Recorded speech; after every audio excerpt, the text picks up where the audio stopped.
My beloved brothers and Mis sisters, queridos hermanos y hermanas, esta conferencia marca 49 años en que fuera sostenido el 4 de octubre de 1963 como miembro del Quórum de los 12 Apóstoles. 49 años es mucho tiempo. En muchas partes, sin embargo, parece muy corto. Desde que me puse de pie ante el púlpito del tabernáculo para dar mi primer discurso en la conferencia general, mucho ha cambiado desde el 4 de octubre de 1963. Vivimos en tiempos singulares de la historia del mundo. Tenemos tantas bendiciones y, sin embargo, a veces es difícil ver los problemas y la permisividad que nos rodean y sin desanimarnos. Me he dado cuenta que en lugar de concentrarnos en los negativos, si damos un paso atrás y consideramos las bendiciones que tenemos, incluso las que parecen pequeñas y que a veces pasamos por alto, hallaremos mayor felicidad. Al examinar los 49 años, he descubierto algunas cosas. Una es que innumerables experiencias que he tenido no fueron necesariamente de las que se considerarían extraordinarias. De hecho, al momento de ocurrir, a menudo parecían comunes e incluso ordinarias. Y sin embargo, en retrospectiva, enriquecieron y bendijeron vidas, entre ellas la mía. Les recomiendo este mismo ejercicio, o sea, que piensen detenidamente en su vida y busquen específicamente las bendiciones, grandes y pequeñas, que ustedes hayan recibido. Durante mi propio análisis de los años, se ha reforzado mi conocimiento de que se escuchan y se contestan nuestras oraciones. Estamos familiarizados con la verdad que se encuentra en 2 Nefi, en el libro de Mormón. Existen los hombres para que tengan gozo. Testifico que gran parte de ese gozo se recibe cuando reconocemos que podemos comunicarnos con nuestro Padre Celestial mediante la oración y que Él escuchará y contestará esas oraciones. Tal vez no sea ahora ni cuando esperamos que sean contestadas, pero sí serán contestadas por un Padre Celestial que nos conoce y nos ama de manera perfecta y que desea nuestra felicidad. No nos ha prometido, sé humilde, y el Señor tu Dios te llevará de la mano y dará respuesta a tus oraciones.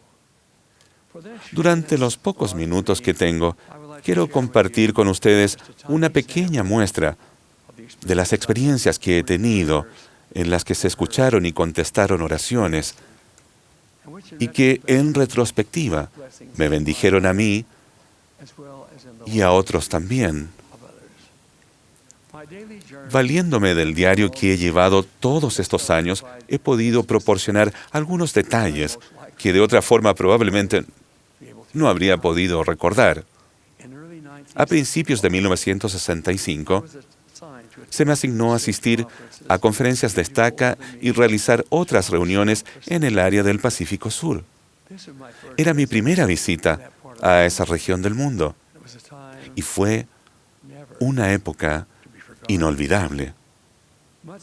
En esa asignación ocurrieron muchas cosas de naturaleza espiritual al reunirme con líderes, miembros y misioneros. El fin de semana del sábado y el domingo, 20 y 21 de febrero, estuvimos en Brisbane, Australia, para tener las reuniones regulares de la conferencia de la estaca Brisbane. Durante las reuniones del sábado, me presentaron al presidente de un distrito vecino. Al estrecharle la mano, sentí la firme impresión de que debía hablar con él y darle consejos. Así que le pedí que el día siguiente me acompañara a la sesión del domingo, de manera que pudiera hacerlo. Después de la sesión del domingo, tuvimos la oportunidad de conversar. Hablamos de sus muchas responsabilidades como presidente de distrito.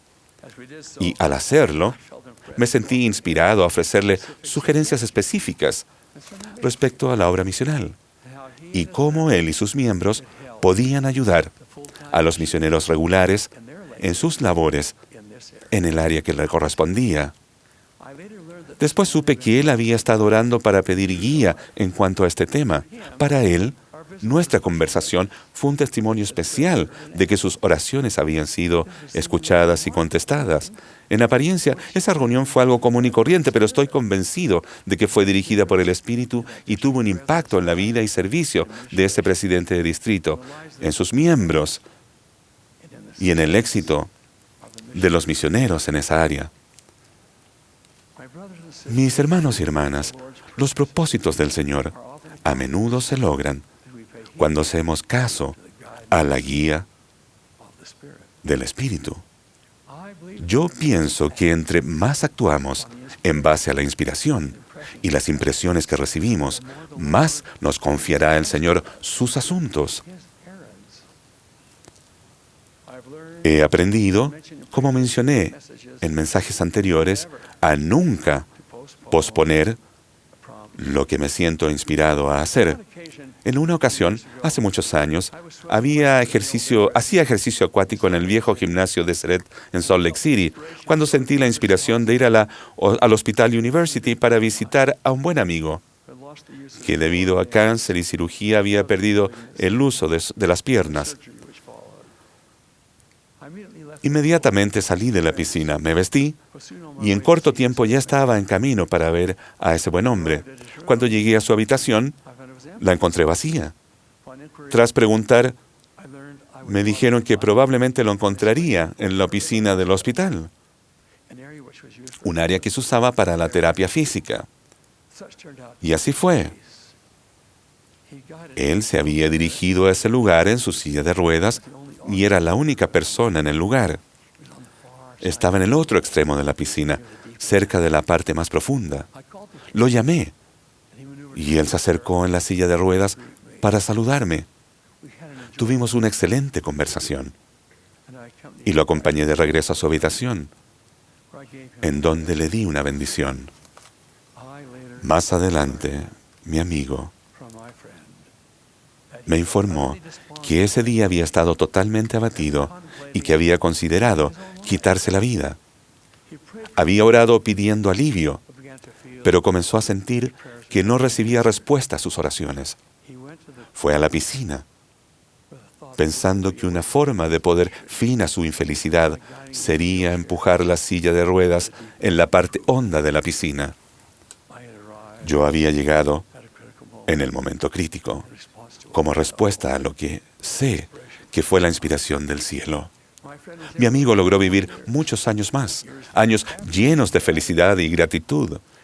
Qué complacido estoy de haber sido un instrumento en las manos del Señor ese día crítico en la piscina.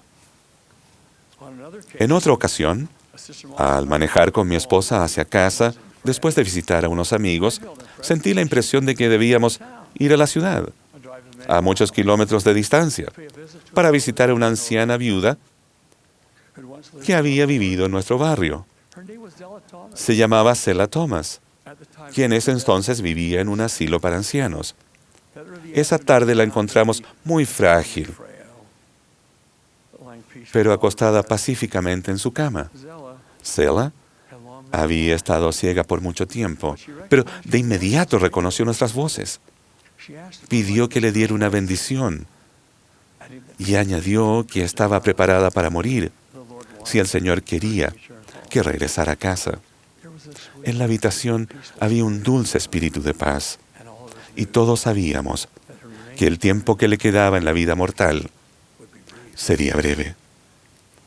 Zella me tomó de la mano y dijo que había orado fervientemente pidiendo que yo fuera a verla y a darle una bendición. Le dije que habíamos venido por inspiración directa de nuestro Padre Celestial. La besé en la frente, sabiendo que quizás no volvería a verla en la vida mortal. Y ese fue el caso, porque murió al día siguiente. El haber podido dar algo de consuelo y paz a nuestra querida Selah fue una bendición para ella y para mí. La oportunidad de ser una bendición en la vida de otra persona es a veces inesperada. En el invierno de 1983 a 1984, la noche de un domingo muy frío, mi esposa y yo manejamos varios kilómetros hasta el Valle de las Montañas de Midway, Utah, donde tenemos una casa. Esa noche la temperatura era de 31 grados Celsius bajo cero, 24 grados Fahrenheit, y queríamos asegurarnos de que todo estuviera bien en la casa. Revisamos todo y nos dimos cuenta de que no había problemas, así que partimos de regreso a Salt Lake City. Apenas habíamos recorrido unos pocos kilómetros hasta la carretera cuando el auto dejó de funcionar. Estábamos totalmente varados, la batería se malogró. Pocas veces he sentido tanto frío como aquella noche. Renuentemente empezamos a caminar hacia el pueblo más cercano, con los autos pasándonos a gran velocidad. Finalmente se detuvo un auto y un joven ofreció su ayuda. Con el tiempo supimos que el combustible diésel se había espesado por el frío, por lo que fue imposible manejar el auto. Ese joven bondadoso nos llevó de vuelta a nuestra casa en Midway. Traté de pagarle por sus servicios, pero generosamente se negó. Indicó que era un Boy Scout y que quería hacer una buena obra. Le dije quién era yo y él expresó agradecimiento por el privilegio de ayudar. Suponiendo que tenía la edad para ir a la misión, le pregunté si tenía planes de hacerlo, pero me dijo que no estaba seguro de lo que quería hacer. El lunes siguiente, le escribí una carta al joven, agradeciéndole su bondad. En la carta, lo animé a servir en una misión regular. Le mandé un ejemplar de uno de mis libros, en el que puse de relieve los capítulos sobre el servicio misional. Más o menos una semana después, la mamá del joven llamó por teléfono y me dijo que su hijo era un joven sobresaliente, pero que por ciertas influencias en su vida, el deseo que siempre había tenido de servir en una misión había disminuido. Dijo que ella y el papá habían ayunado y orado, pidiendo que hubiera un cambio en su corazón. Habían puesto su nombre en la lista de oración del templo de Provo. Esperaban que, de alguna forma, su corazón fuera influenciado para bien y volviera a sentir el deseo de servir en una misión y de servir fielmente al Señor. La mamá quería informarme que consideraba que los acontecimientos de aquella noche fría eran la respuesta a sus oraciones por él. Yo estuve de acuerdo. Varios meses después, y de tener más comunicaciones con el joven, mi esposa y yo sentimos gran gozo cuando asistimos a su despedida, antes de que saliera a la misión. ¿Dónde? British Columbia, Vancouver. ¿Fue casualidad el que se cruzaran nuestros caminos esa fría noche de diciembre? No lo creo ni por un minuto. Más bien, creo que fue la respuesta a las oraciones sinceras de una madre y de un padre en favor del hijo al que amaban. De nuevo, hermanos y hermanas, nuestro Padre Celestial está al tanto de nuestras necesidades y nos ayudará cuando pidamos su ayuda. Yo pienso que ningún asunto nuestro es demasiado pequeño o insignificante. El Señor participa en los detalles de nuestra vida. Quiero concluir con el relato de una experiencia reciente que tuvo un impacto en cientos de personas. Ocurrió hace 5 meses en la celebración cultural del templo de Kansas City. Tal como ocurre con muchas cosas en nuestra vida, en el momento parecía ser otra experiencia en la que todo salió bien. Pero al enterarme de las circunstancias relacionadas con la celebración cultural, la noche antes de la dedicación del templo, me di cuenta de que el espectáculo esa noche no fue común y corriente, sino más bien extraordinario. Al igual que todos los eventos culturales relacionados con la dedicación de un templo, los jóvenes del distrito del templo de Kansas City, Missouri, habían practicado el espectáculo en grupos separados en sus propias áreas. El plan era que se reunieran todos en el gran centro municipal rentado la mañana del sábado de la función, para que aprendieran cuándo y dónde entrar, dónde ponerse, cuánto espacio dejar entre uno y otro, cómo salir del piso principal y otras cosas. Muchos detalles que tendrían que aprender ese día mientras los encargados unían las diferentes escenas para que la función final saliera impecable y profesional. Pero ese día hubo un problema muy grande. La producción entera dependía de segmentos grabados que se mostrarían en la pantalla grande, conocida como el Jumbotron. Esos segmentos grabados eran vitales para la entera producción. No solo unían las partes, sino que cada segmento televisado daba una introducción a la siguiente presentación. Los segmentos de video eran el marco del cual dependía la producción entera. Y el Jumbotron no funcionaba. Los técnicos trataron frenéticamente de resolver el problema mientras los jóvenes esperaban, perdiendo valioso tiempo de práctica. La situación parecía imposible. Susan Cooper, autora y directora de la celebración, explicó después: al cambiar del plan A al plan B y al plan Z, nos dimos cuenta de que no iba a funcionar. Al mirar el horario, vimos que no lograríamos hacerlo. Pero sabíamos que en el piso inferior teníamos una de las fuerzas más grandes, 3,000 jóvenes. Teníamos que bajar y decirles lo que estaba ocurriendo y recurrir a su fe. 1 hora antes de que empezara a llegar la audiencia al centro, 3,000 jóvenes se arrodillaron en el piso y oraron juntos. Oraron por los que trabajaban en el Jumbotron, pidiendo que recibieran inspiración para saber cómo repararlo. Pidieron que el Padre Celestial compensara lo que ellos no podían hacer por la premura del tiempo. Alguien que después escribió acerca de ello dijo: fue una oración que los jóvenes nunca olvidarán, no porque el piso era duro, sino porque el espíritu se sintió hasta los huesos. En poco tiempo llegó uno de los técnicos para informarles que habían descubierto y corregido el problema. Dijo que habían tenido suerte. Pero todos esos jóvenes sabían que era más que eso. Cuando llegamos al centro municipal esa noche no teníamos idea de las dificultades que habían tenido. Nos enteramos después.